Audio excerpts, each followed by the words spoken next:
Hi everyone, welcome back to Discover and Learn. Today in this session, I am going to talk about how to become a confident English speaker. Yes, you heard it right. We all want to become a confident speaker. We all want to become a fluent speaker, right? This is our dream. That is why we want to learn to speak English fluently and confidently. But what are the things we need to do to become a confident English speaker? I am going to discuss today in this session. So guys, if you want to master this skill, if you want to learn how to become a confident English speaker, it's very easy. Just follow my video to know more. On that note guys, welcome back to my channel. I am your communications coach and a soft skill trainer by profession, and I'm here to help you out with all your communications problems and to help you speak English fluently and confidently. But if you haven't subscribed my channel yet, quickly subscribe my channel, like and share my videos, do write your comments in the comment section, and do not forget to press the notification icon so that you get all my videos on time, free of cost, and access to all the amazing content on this channel. What you have to do is, yes, stay tuned, stay connected, and watch my entire video to master this skill. Today I'm going to talk about a very important topic, guys. We all want to be a confident English speaker. That is our goal. That is our dream, right? And that is why we want to know how we can become fluent and confident in speaking in English. Well, if I tell you it's very easy, will you believe it? Yes, of course you have to believe it. It's very easy and very simple. I am going to give you a simple formula which will help you to become a confident English speaker. Trust me on this. So let's get started. So I have a 3C formula today. So the formula is very simple. It's all about clarity. So I'm going to talk about 3 C's or 3 types of clarity which will help you to achieve your target of becoming a fluent English speaker. The first C or first thing is clarity of thoughts. Okay, so the first thing is clarity of thoughts. Now, what is a clarity of thoughts? Clarity of thoughts just means you have to be clear about your thoughts. When you have to speak something, or there's a topic or there's a conversation going on, you have to be very confident or very clear about what you have to say. Or what are your ideas, or what are you thinking about that topic or on that topic. So you have to be very clear about it. I'll give you a simple example. Yesterday I was thinking about what should I gift my daughter on her birthday. There were lots of thoughts, but I was not able to come to a conclusion. Okay, so I was a little confused and I started discussing it with my husband, and we started thinking about what she likes to do, what she is more interested in doing. So that made us to start thinking in the right direction, right? We started exploring those areas. Okay, she likes coloring, she likes paintings, or she likes DIYs. And then finally we started searching about the DIYs and the painting kits and all. And we finally came to a conclusion and we decided on a gift. So this is called clarity of thoughts, right? The lots of thoughts which comes to our mind, right, when we look for a gift. But we have to focus on areas what we want to talk about, what we want to do actually. Okay, so we have to limit ourselves. If suppose there's a conversation going on about weather. Okay, how is the weather today? Or it's raining heavily today. If I want to give my inputs, I need to first listen to people what they're saying. Right, what they're talking about the weather. If somebody is saying that it's raining heavily, and if I also start saying the same thing, it doesn't make any sense, right? So we have to listen to people first what they're saying. So the first person said it's raining heavily. The second person said, yeah, it was very difficult for me to wake up in the morning. And then you can start saying something else, right? Then probably I would say, I didn't feel like coming out to work today because of the rains.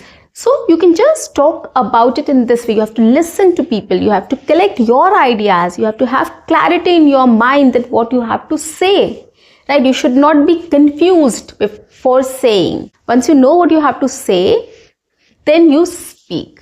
Otherwise, don't speak. That is the first thing. So you have to have a clarity of thought and then you speak about it. It's not necessary that you have to speak 3-4 sentences or a paragraph about that or on that topic. Just use 1 or 2 simple sentences. That's it, just to convey your idea. Okay, so you have to collect your thoughts. You have to listen to people. You have to collect your thoughts and then you have to speak. So that is the first clarity of thought, which is very much required to become a confident English speaker.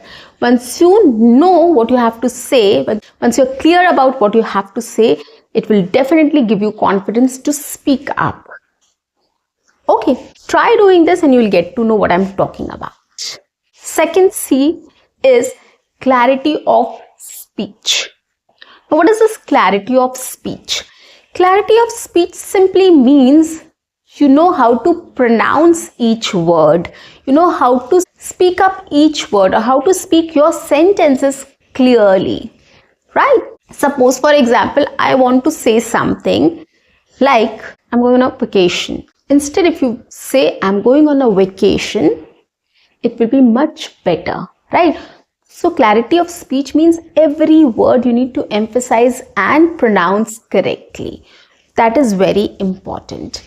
If you listen to somebody and you don't understand what the person is trying to say, it gets very irritating and very difficult to follow that person or to listen to that person, right?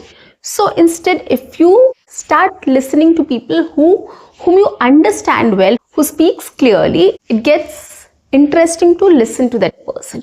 So that is why always remember this. Whatever you are saying, you have to be very clear. You have to pronounce each word very well. You have to open your mouth, the mouth movement, the muscle movement. It should be very clear.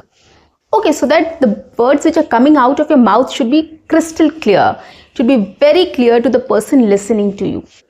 So you should never eat words and always emphasize on each and every word whichever you speak. So if you have clarity in your speech, in your sentences, it will be much easier for people to understand and relate to and listen to you. They will be interested in listening to you then. So that is why clarity of speech is very important. Just to hold on the audience's attention or just to hold on people's attention and their interest. Okay. And it is more engaging also. They will listen to you, then they will respond back to you. So it will be a two-way communication, and in this way the communication will or the conversation will go on. Otherwise it will abruptly stop because the other person is not able to understand what you're trying to say. So why the person will take an effort to carry forward that conversation. So that is the reason you have to be very clear in your speech. Okay, so this is what clarity of speech is. You have to pronounce each and every word correctly and properly. Emphasize on each word and speak. You can do pronunciation practices also. So for this, you can start doing shadowing or imitation. You can follow these techniques. Shadowing does help a lot. So if you start following someone to know how to pronounce each word correctly, this is the best exercise. It will help you in clarity of speech, in attaining the clarity of speech. So you can do shadowing or speak with me sessions or imitation sessions. This is really going to help you. The last and the most important one is clarity of the audience. Now, what is an audience? I don't mean you're standing in front of the crowd and you're speaking and addressing to the crowd. That is not an audience. If one person also is listening to you, that is your audience. Okay, so when you're speaking to somebody one-on-one, or if you're having conversation with a group of people, like 2-3 people together, those are your audience. Okay, so clarity of audience. What I mean by this? So, for example, if people are talking about any topic or on a particular topic, you cannot go off the topic. Even if you don't know what to talk about it, you have to be present there and you have to speak about that only. Okay, don't divert the topic or don't go off the topic. You can change the topic, by the way, but you have to smartly do that. Okay, so it's better you have to know your audience and then speak. Okay, if there's a discussion going about a weather or any match, any cricket match or any singing competition, you need to know what people are talking about, what they are, what they want to know and what they want to talk about. Okay, so you have to be present in that moment. You have to listen to people properly. If you can participate in the discussion, well and good. Otherwise, you have to focus on how you can change the topic or what topic you should bring in so that your audience will be interested in talking about it. That is very important. So somebody is talking about cricket and you start speaking about your college days or your school days or something else. They might not be interested in knowing about it because they're talking about something else right now. So that is why being alert about your audience, knowing your audience very well and understanding what they want to talk about or they would be interested in listening to is the key. Okay, and it's not difficult at all, guys. You know your friends, what they're interested in. You know your colleagues every single day. You talk to them about, right? So you know what they will be interested in knowing or talking to you. Or else there are lots of topics which are very general, just called small talk topics. These topics are so interesting that anybody and everybody participate in those topics. You can just ask a question. So what do you do during weekends? Or do you love cooking? Or are you a foodie? Okay, so these kind of topics you can bring in.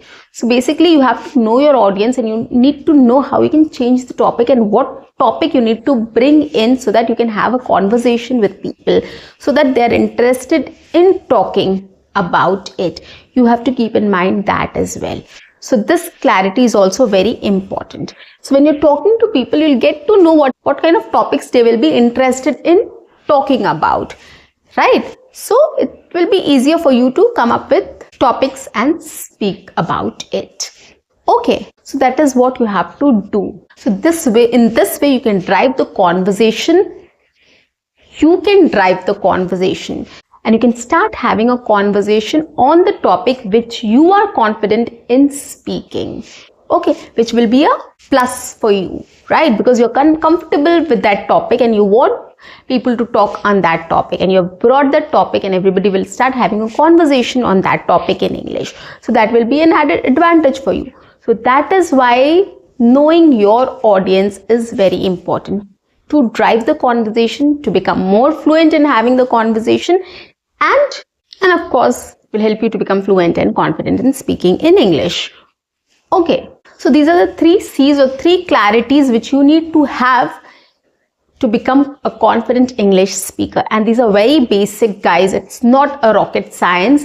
You can start developing these habits. So these are habits. You can just start implementing in your lifestyle so that it becomes a part of your routine, right? So whenever next time you're talking to people, just remember these things. First is the clarity of thoughts. You should have the correct idea, correct thought in mind, and you know what to present or what to talk about. Okay, so you have to be clear about your thoughts next time when you are speaking to somebody. Clarity of speech. You have to pronounce each word correctly and you have to emphasize on each word so that people understand it very clearly. All the words are audible to people very clearly. You're not eating any word. Okay, and the third thing is knowing your clarity of your audience. Knowing your audience. If you know what people like to listen to or what people like to talk about, you know how to have a conversation. Yes. So remember these 3 C's and you will master the game of speaking English fluently and confidently. So guys, that's it for today. I'll see you in my next session. Until then, keep learning, keep speaking, keep watching and keep exploring. See you. Bye-bye and take care.